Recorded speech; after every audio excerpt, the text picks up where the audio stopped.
Bungus Jake here with what's to be a new series on my channel and a reoccurring one at that.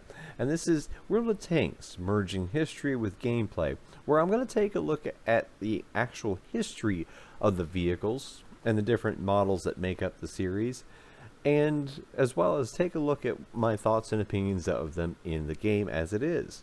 And we're going to start out with the Panzer IV series of tanks. And I will go through each one of them, give you a quick little brief rundown of the history and some tips for them in the game. And we're going to be starting out with, of course, the very first model of the series, the Panzer IV-A. Now, this was first started in development in 1934 with Krupp winning the contract on it. And it was designed as a lightly armored support tank mounting a short-barreled 75mm howitzer with the L24 designation that's the length of it relative to the actual caliber. Now, it is a very low velocity, as you can see this shell arc, but in the game here it's firing mostly HE is what you want to carry lots of, and also mix in some heat and even the armor piercing. At tier 3 it's a mobile little medium with no armor to speak of, and that was one of its faults in real life. It only had 15mm of armor, and it was susceptible even to basic anti-tank rifles. So it quickly, as we know as history passed, the Panzer IV-A had to be upgraded very quickly, but as is, and in the very early stages of World War II, it played its role as a support tank. Here in Tier 3, the HE is pretty devastating against some of the light vehicles. The armor piercing, as I've been firing, packs a punch, and heat's there for when you really need it. The Matildas and such. But as you can see, the shell velocity at range is a downfall. As you see, I'm going to fire some armor piercing against an artillery. And yeah, there is actually a reason for that. The mix of armor you see on a Sexton actually can go all the way up over 50mm, and that's actually enough to cause some issue for the Panzer IV-A.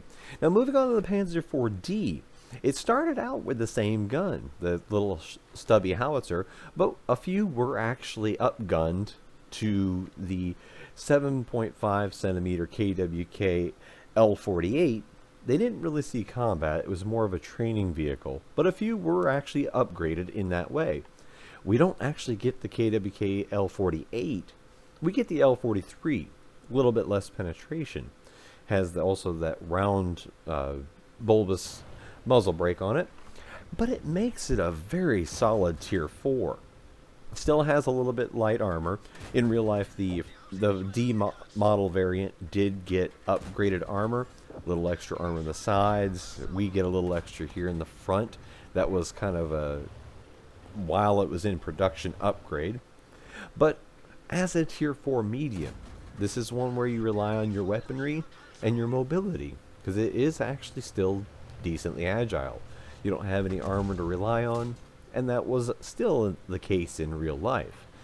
The Panzer IV didn't get any major armor upgrades till a little later, but this gave it a gun that it could compete, because of course, as we know, the encounters that the Germans had with the T-34s and the KVs, they found out that the Panzer III that they originally wanted to be the tank killer with its at first 37mm wasn't really capable, and until it got the longer barreled 5cm L60, the Panzer III wasn't really that capable, so upgrading their Panzer IVs was the order of the day.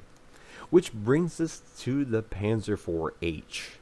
That is, of course, what everybody knows, the Tier 5. And as you see, the shirts and the long KWK L48 75mm, this was kind of the pinnacle. Extra armor had been added. This was basically where the Panzer IV reached its peak.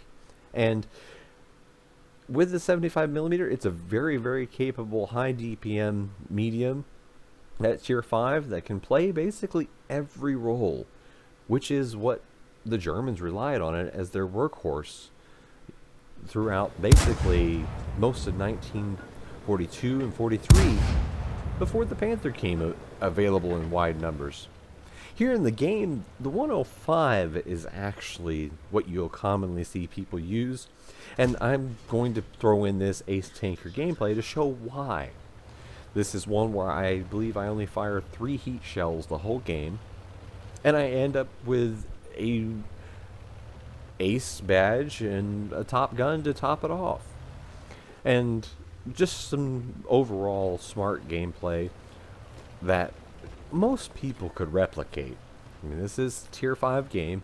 It's not steel clubbing, but this is kind of relaxing. And there's one of the targets on the enemy team I would actually use heat for. The armor piercing has a place as well. You see I carry 15 heat and 15 armor piercing. The armor piercing has over 60 millimeters of pen on this. So there's, with smart usage, you don't need to go spend credits like crazy by spamming heat.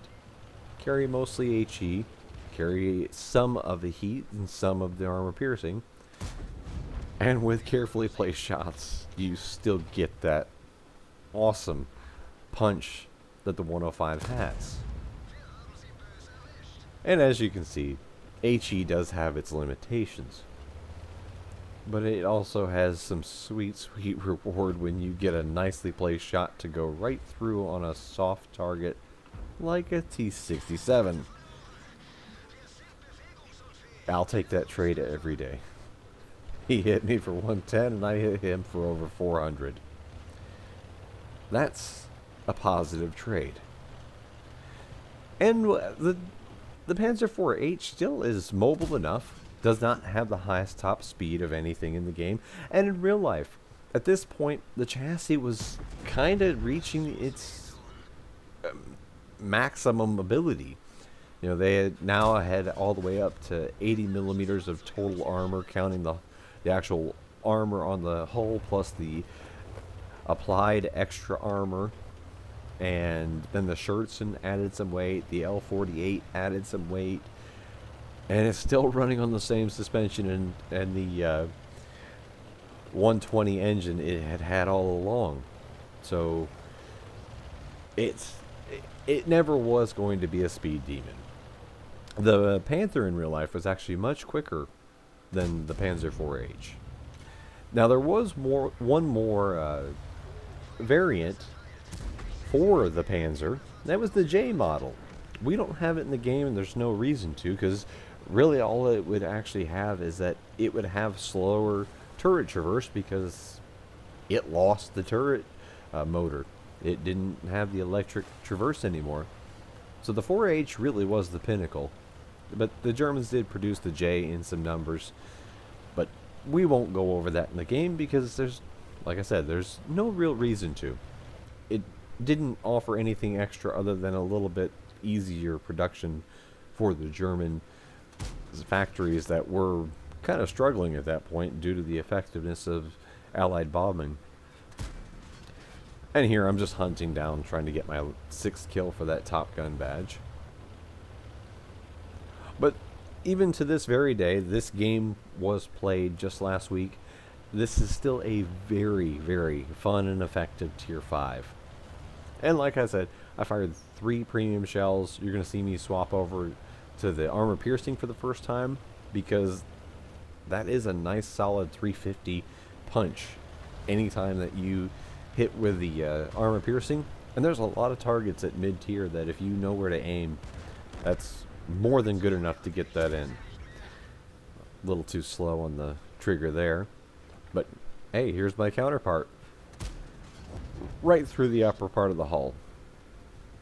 So the Panzer IVH with the 105.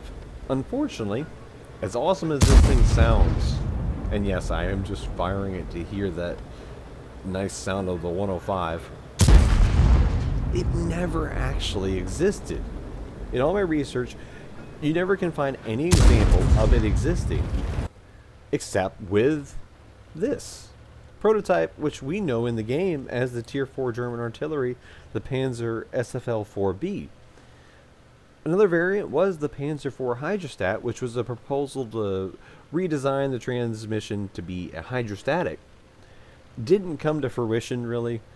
It was too complicated. Another proposal was to kind of mix and match the Panzer III and IV. In the game, it's a very mobile, fast Tier 5 medium that's fun as can be. Never was actually built, though. One that was the Panzer IV. One example was put together with a Panther hull. Actually, it's the Berg Panther. And then finally, we come to the Panzer IVS. The Tier 6 Premium, using the Panzer IV hull with wired Scherzen, the Schmalturm turret, which is what the S stands for, and the famous 7.5 L70. One of my favorite tanks in the game, one of my most played. Never was built, never made it past that schematic you see. But I hope you enjoy this, and thanks for watching.